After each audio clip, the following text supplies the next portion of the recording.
দেখো, মুড়ো দিয়ে আলু দিয়ে একটা রসা বানিয়েছি। কিভাবে বানিয়েছি দেখো।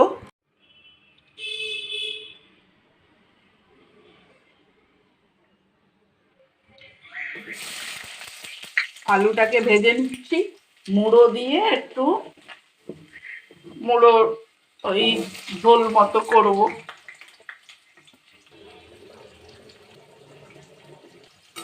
নুন হলুদ দিয়ে দিয়েছি, তাহলে তাড়াতাড়ি সেদ্ধ হবে। লাল করে ভেজে নিয়েছি, লাল না একটু সোনালি। এবারে তুলে নেব। এবারে মুড়োগুলো ভেজে নিচ্ছি।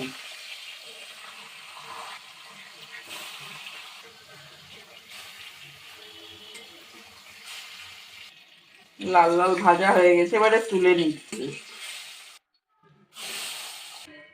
ওখানে আর একটু তেল দিলাম,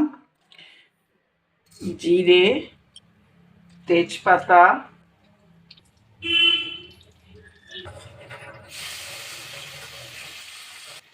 একটু নুন দিচ্ছি। দেখো, জিরে, ধনে, লঙ্কার গুঁড়ো, হলুদ গুঁড়ো সব একসঙ্গে মিশিয়ে দিয়ে দিলাম। একটু আদা বাটাও দিলাম ঝোলের জন্য, জল দিয়ে দিলাম। এবারে ভেজে রাখা আলুগুলো দিয়ে দিচ্ছি। চাপা দিয়ে দিয়েছিলাম। এবারে আমি মাছের মুড়োগুলো দিয়ে দেব। আমি তার সাথে দুটো পিস মাছও ভেজে নিয়েছি, কারণ আমার হাজবেন্ড তো আবার এই মুড়ো খাবেই না। দুটো মাছ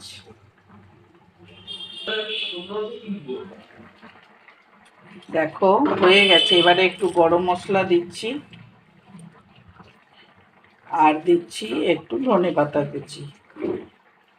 এইভাবে মাছের মুড়োগুলো আমি রেঁধে নিলাম। ঘন্ট টন্ট করলেও দেয়া যায়, কিন্তু আমাদের বাড়িতে অপছন্দ করে, ওই কাঁটা থাকবে, খাবে না, তাই এইভাবে রান্নাটা করলাম।